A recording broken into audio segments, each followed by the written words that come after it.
Hello, everyone. We are here with José Couceiro, Portuguese coach, and with Filipe Rodrigues, CEO of IberCup. This is the new podcast called Off the Pitch, and we're going to talk about several items of football, and we're going to talk also about the IberCup.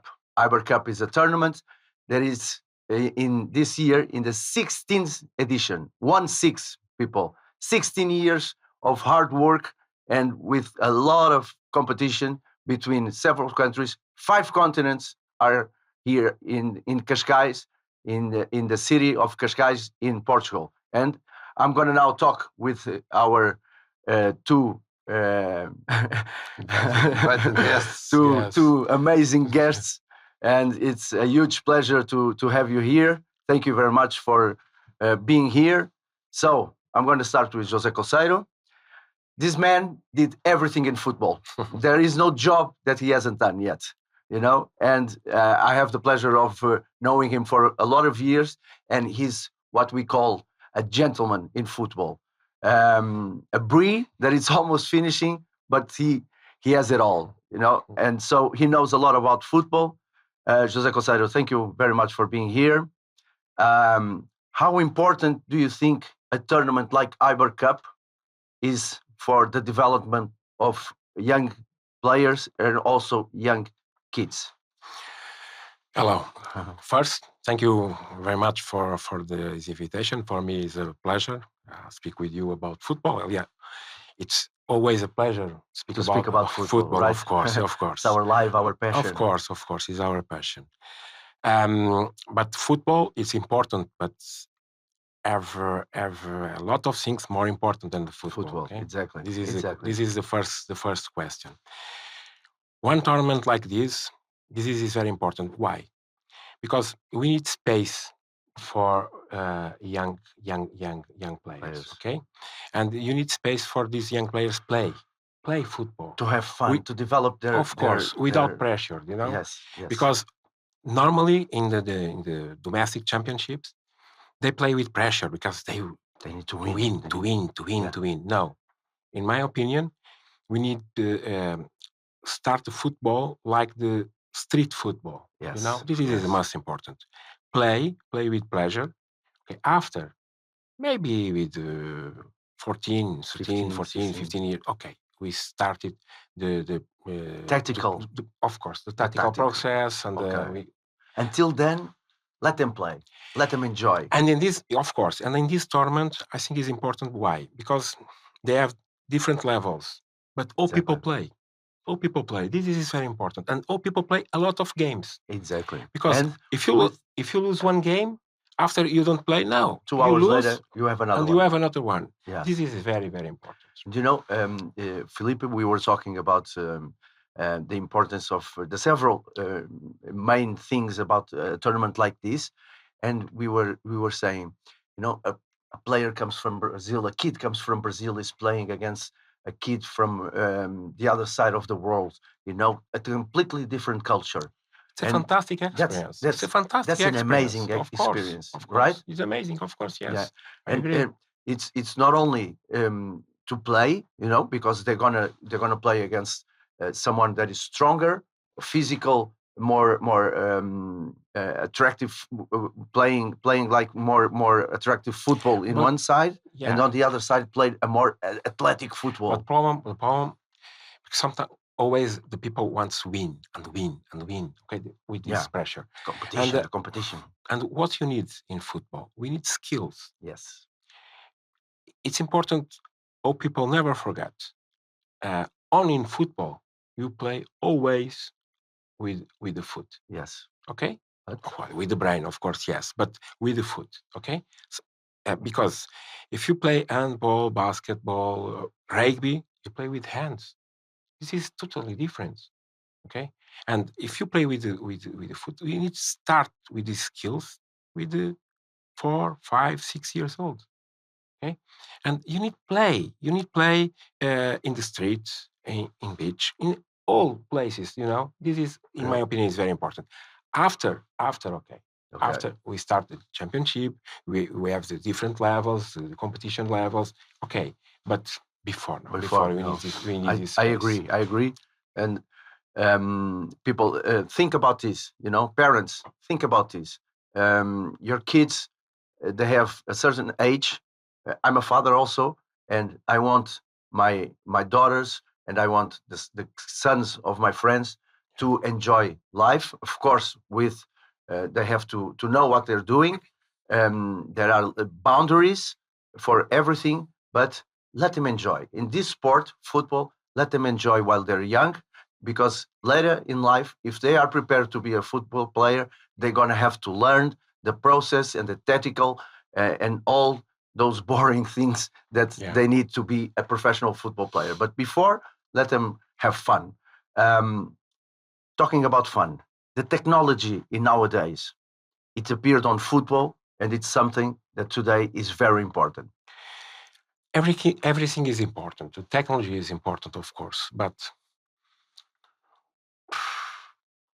20 years ago, maybe, the technology was less important than today. But the football, who play football? Kids. Kids. Yes.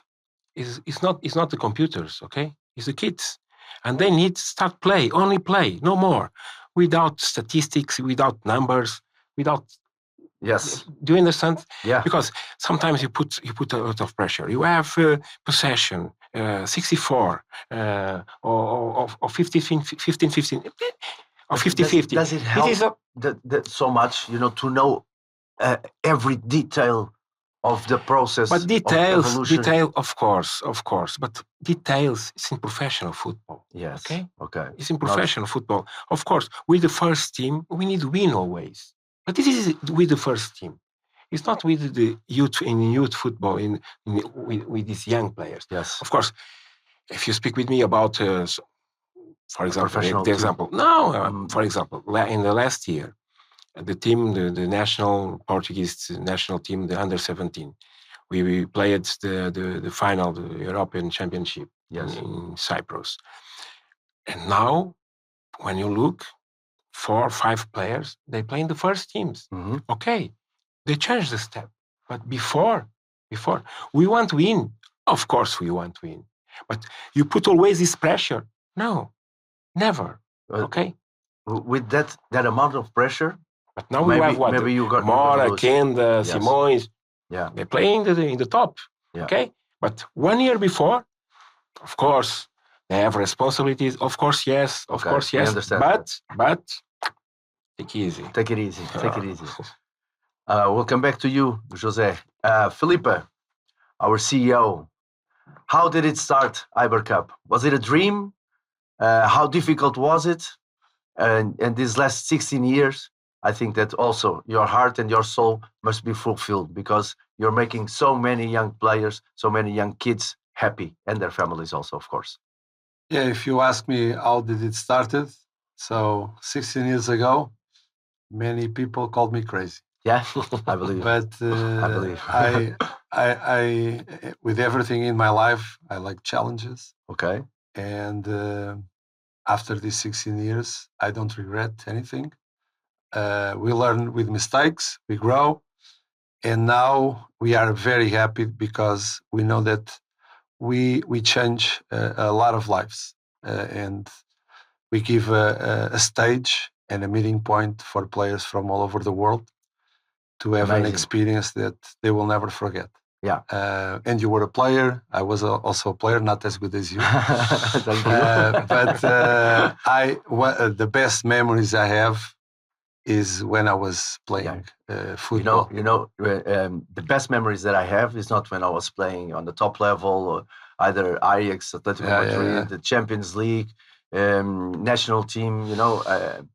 It was when I was young, when I was playing for fun, and when I was looking at my colleague with 15, 16 years old, and I could really give my soul. And with our friends, because in this age, friends for life. You combine, especially friends for life. You combine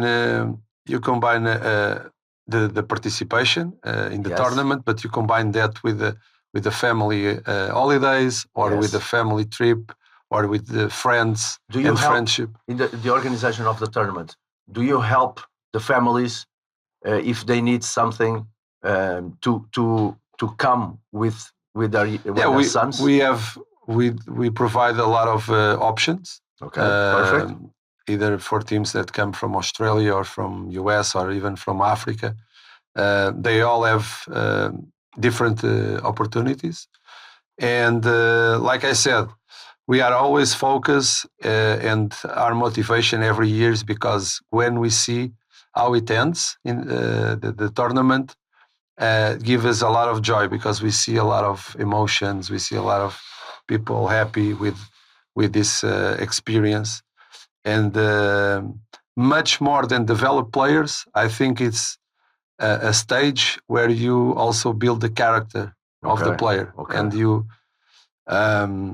you help to grow and to develop players for being good adults, and also them doing the same or similar things like we're doing for them, so they can be the next generation of people that also can provide opportunities for everyone. And IberCup is much more than a tournament. Is a place where you can learn, is a place where you can make friends, is a place where you can do networking, and learn from many, many aspects a part of the football. Filipe, how many athletes do you have at the moment here in Cascais? So, for those that don't know about IberCup as an ecosystem, let's say, this is just a piece. So now you achieved 5 continents, right? No, we already have the 5 continents in the previous editions. That's amazing. This year we broke some records in the Easter competition. We divide what it's the elite and what is the, let's say, holiday or summer events, because and you've been recently with me in South Africa, in our competition in South Africa. It was amazing. Fantastic. It was amazing. But this in particular, we have more than 400 teams, the 5 continents, and 400? More than 400 boys and girls. That is something that we brought since the first edition, since 2010. We have always the girls' side in our competition. And this year we have more than 8,000 players. And on the elite side, we have teams that come from the best academies in the world. Which clubs are we talking about? PSV. Okay. So you don't maybe maybe I heard about it. Well, we don't have Ajax this time. They heard about me. No, we have It's we have FC Barcelona, we have Real Madrid, we have PSG, Juventus, Roma. So we're talking about top players. AC Milan and Portuguese teams. Portuguese. We have Vitória, Braga, Benfica, Porto, Sporting. Alverca. That is my hometown. Your hometown, exactly. And he was also a coach and a general manager. General manager and a coach. He did it all. But yeah, we broke some records in this edition. But like I said, for those that are coming for the first time and they are trying to understand how it works in terms of our pathways and circuits, because we also have tournaments in summer, we have tournaments in December, different locations. But here is how it started, and when it started, it was here. So it's also a proud for us to deliver a great experience when the people visit us here in Portugal, but also we now are proud to export this experience to Brazil. We have all over the world. To competitions in Brazil. We have competitions in South Africa. This year also we are hosting in China. Exactly. And next year in Australia. So we'll be kind of unique because we will be one of the biggest organizations that can host events in the 5 continents. Yes. So for us is how difficult, Filipe, it is to organize a tournament like this, either in your home country and also abroad. Every tournament is different. It's different. The logistic is different. The people is different. So we need to focus in every details and everything that we can control, especially on the logistics sides, the transportation, the meals, accommodation, the referees, the fields. But it's a combination of everything, and from there we have to adapt to the environment that every tournament provides. And but all of them are different. The tournament here is the bigger tournament? The biggest in terms of number of teams is the one we have in summer. In the summer. We expect more than 500 teams this year in the summer tournament. And when is it? So first week of July. First week of July. Don't forget. And we have already more than 60 countries that will be 60 countries in Portugal next summer, first week of July. Yeah, so put it on your calendar, please. The only thing sometimes I think is, why didn't I born 20 years later and have this opportunity? Because it's amazing. It's amazing. It must be spectacular, for these kids. I was talking with our host in the pitch, Mahaya, and she was telling me that when she went to the airport to receive some of the athletes, the young athletes, that they were smiling, they were, absorbing everything, looking around like, wow, where am I? What is this experience? And she was talking kids with 5-6 years old. Yeah. Can you imagine how lucky? And they have to feel lucky because it's a lot of work, but it's also something that they're going to take for life. The experience is fantastic. Your memories are connected with emotions. Exactly. So the biggest, the emotion is the psychology part. The strongest is your memory, and it works like you said. The best memories you have is when you played. Exactly. For fun. And this emotions they have, it's when they leave. They start before because they are already enthusiastic and very nervous to travel outside their country. So the expectations here when they arrive, they look at all the details, where I am, the weather, how is the bus. Sometimes we have players that never saw the food. Sometimes we have players that come from places that they don't have a train. The first time I go to a train in Portugal. To the beach also, to see the ocean, something like that. See the ocean, for example. Yes, a lot, everything. It's a lot. There's a lot of new experience that they absorb, and it came from your idea, So I think you have to feel very, very proud of what you're doing at the moment, and I think this is going to be an amazing legacy that you're going to leave to your daughters. Why not? You have also feminine football, right? Girls and boys. Girls and boys. Yeah, this year we have 4 age categories in girls. The youngest is 2013s, so we're talking about under 12s. Mm-hmm. It's a big challenge for us to organize in Portugal such young ages because, as you know, the structure and the development of these young ages in the Portuguese clubs is very difficult, very hard for many reasons, starting with the culture that we have, also with the facilities that we don't have. Mm-hmm. This is the first problem in Portugal. The facilities. Yeah, the facilities. This is our infrastructure. Our first problem, Because listen, it's already hard to find enough facilities for the existing teams, clubs from boys. Now imagine adding more girls teams to the process. Okay. It's almost impossible. So that's one of the biggest challenges in Portugal. But I have to say that in this situation, the federation is doing a really great job, and it helps us also, and we want to be part or try to also be of the developing, contribute with something. Because having 4 age categories coming with teams from all over the world. It's for the Portuguese girls. Let me introduce José to our conversation because you just worked for 5-6 years in the federation. 7 years. This last time, you've been working, in Portugal. Technical director in the last 7 years. And vice president. Yeah. Do you agree that the federation is doing everything? Of course, I agree. and have more. Two questions, but the first question. We don't know where is the talent. If the talent is from, for example, in Portugal, the talent is not from Lisbon or Porto. The talent is from Guarda or, for example, Cristiano. Yeah, Madeira. You are from Lisbon, okay? Yes. But Cristiano is from Funchal, Madeira. Simon Sabrosa was from Sabrosa. Yes. And João Félix is from Viseu. Yes. Paulo Sousa is from Viseu too. Exactly. But Dani, it's from here, from Sintra. Yes. A lot of players, in all country. In the world is the same.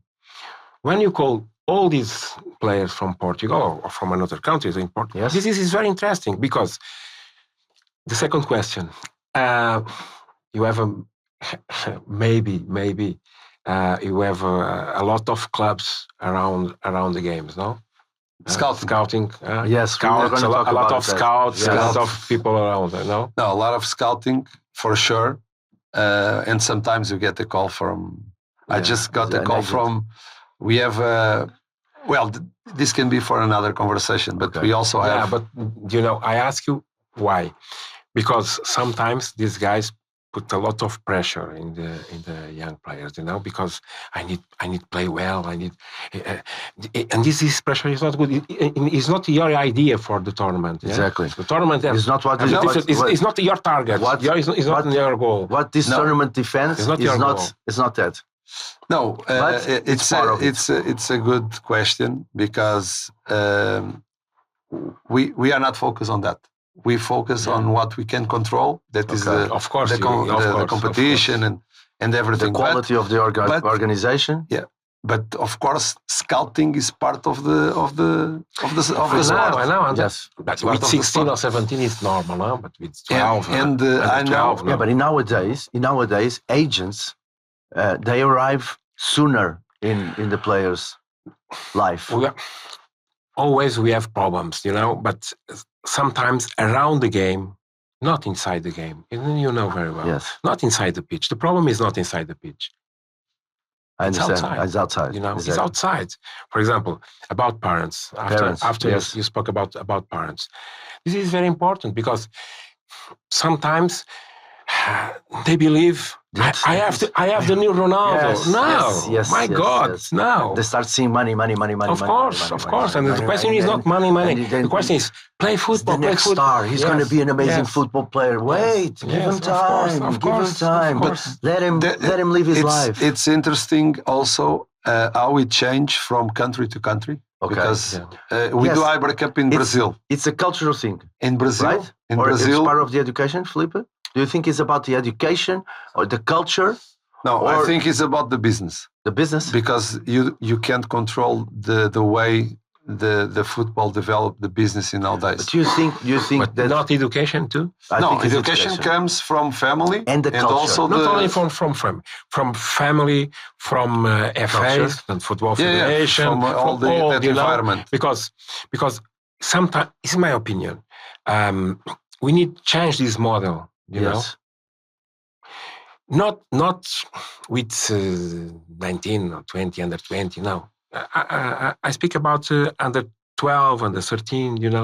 When you start, you start the process. How can you tell a parent in Brazil, of course, that comes from a poor area, and this kid is playing in a tournament that all eyes on him. You have all eyes on him, and then you have Puma, Adidas, Nike representation with kids with 10 years old trying to sponsor kid, sign them, because they think that they will be the next Neymar or the next Messi or how many followers you have. You have 1,000 followers or you have 50,000 followers. So the concept of the game, especially in the development and the youth, also change in terms of the popularity and how can I get to a professional. And there's a lot of pressure. The families have pressure for economic reasons, and they see sometimes the next Messi or the next Ronaldo. In the last phase, the economic reasons are always the top. Always. We are live here in Off the Pitch with Filipe Rodrigues and José Couceiro, and we're also counting on you. And thank you for being there, for listening, and to share your thoughts and your questions with us. So we have a question here: does age matter to become a professional football player? Does age matter to become a professional football player? Guys, what do you think? Is it important, age? No, it's not important age. When do you start, Listen. right? When do you start? Yes, of course. When do you start to think not as a professional player, Listen. and when do you have to start Listen. thinking that as a professional You player? have It comes with time? you have no, Is it a because you natural have thing? different. No, you have no, not No, it's internet not things. natural. You have different level. For example, if you remember Pelé, Yes. with 16 years old, Mhm. you won the World Cup. World Cup, yes, with 16 in Sweden. Right. Messi started young, maybe Yeah. with 16 In La Masia, in Barcelona. La Masia. Exactly. Cristiano in Cristiano Portugal in is Portugal, the in same. Sporting. It's a lot. It's a lot of players like this. I think you have one gap between 15, 16 years old to 21, 22. Okay? Mhm. And sometimes we need weight. And you know very well. Okay? Because sometimes you have very good players with a lot of potential, but you need weight. Yes. Because they need to maturity. grow up. The maturity, of course, they need to grow up. And you need keep calm. Yes. You know? Take your time. Be patient. Take your time, of Be course. patient. Of Be course. patient. You have a lot of examples. Players with 17, 18 years old, they don't play in the first 11, of course, they play, but not in the first 11. And after, with 20, 21 years old, they start in the top. Yes. So there are a lot of examples, you know. Bernardo Silva is a good example. He was supposed, for example, he was supposed very to late, leave Benfica. like 17 For years example, old. He was supposed to leave Benfica when he was young. He wasn't part of the I tried Bernardo Silva. You tried also? Yeah, with his quality. You know that José Couceiro had the idea and brought into football the tournament for the ages of under 23, sub 23, and it helped a lot some kids because they get to a professional level with 18, 19, and maybe some of them they have the maturity in everything, only in their head, in their personal life, and also as a football player, and they have it already at 18, 17, 19. But others come at 21, 22. So that tournament that exists still in Portugal is helping a lot of players. But only for professional teams. Huh? Only for professional teams. In Portugal, only for professional teams. But it helps a lot of guys to pursue their dream. You know, because sometimes you get to 18, 19, and you leave your club where you have maybe amazing conditions, and you have to go to a different level. You know, a lower level. And with B teams, you know? Yeah. Because when you have these different steps, under 19, yes, under 23, and B teams, we have more space for this development, the players' development, okay? This is very important. You have these different steps. Mm-hmm. For example, in England is a fantastic championship, fantastic, and the Premier League is fantastic, but they don't have B teams. Why? Because they don't have space for B teams. But in Spain, you have B teams. Yes. Okay. Yes. And you said before about La Masia, for example. Yes. Oh, Ajax. In Ajax. But you spoke about La Masia. Yes. And now, when you look at the first team of Barcelona, you said what? 2, 3, 4, 5, 6 players from La Masia. This is very important. In Portugal, I think this is our way. You know, Mm-hmm. this is our strong way. And you need tournaments like IberCup. IberCup. Because we need a lot of tournaments during the season. This is very important for grow up the players. Okay. We're also thinking about how these young kids can pursue their dreams of being a football player, but at the same time of spending time with different cultures, with people, with kids from all over the world.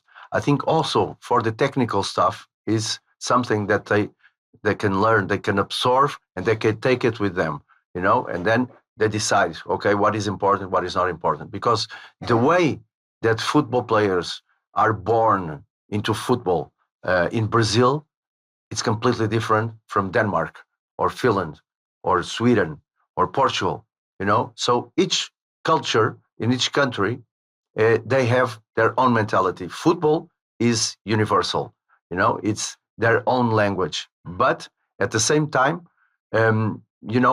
you have to know what is on the other side of the world, and you can bring it with you. You can take it with you and then try to develop that idea of football into your country, into the needs of your players, and also and in a personal level for the development of the kids. These kind of tournaments are amazing, are very, very important. So we're going to keep on trusting your organization, your fantastic job. And once again, I have to say that we're all really proud of what you're doing, what your family, the support of your family. By the way, how not only me. Yes, I know it's a big organization, but you're the face of it. I will get crazy if I do everything alone. Yes, and I've been but with you. It's impossible. It's impossible.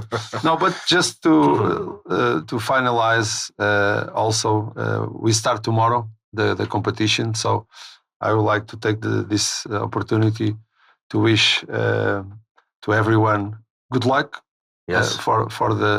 For the tournament. Of course, not all of them they can win, but if they enjoy and they give their best, yes, I think they will be all winners, and they will take for sure so much from Filipe, I was in South Africa with you in the IberCup tournament there, and I saw players from the other teams with an amazing fair play. Not that fair play just for the television. No, the real fair play, helping the opponent because he was on the floor, stopping the game if someone was injured, if someone was crying or on the floor. We saw teams that they were in the beginning, they were believing that they could do something fantastic, with their families there joining and appreciation and the way that they were living the game. Everyone cheering, yes, yeah, very happy. But then the other side came, they lost. And that enthusiasm and that believing, it came everything went down, but the other players from the other teams, the ones that they won, they shared that winning moment, they went to that kids. And I saw that in the tournament, and I find that it's something that you are doing for in the organization of the tournament. So, guys, we're at the end of our first off the pitch. Don't forget to join us tomorrow. We're going to be here at 2:00 with Nuno Gomes, our striker, an amazing guy and a fantastic football player. He scored a lot of goals for the national team. For the Portuguese national team, and also for Benfica, Boavista, and Fiorentina. And later, at 7:00 in the afternoon, we're going to have the one and only Paulo Futre, our eternal number 10. An amazing guy, full of stories, and a very funny guy. Don't forget to join us. Don't forget to tell your kids this message. And I want to say thank you. Thank you very much for and congratulations and good luck. Okay. Good luck. Okay. Good luck for everyone. Okay. Bye-bye. Good luck. See you in the IberCup.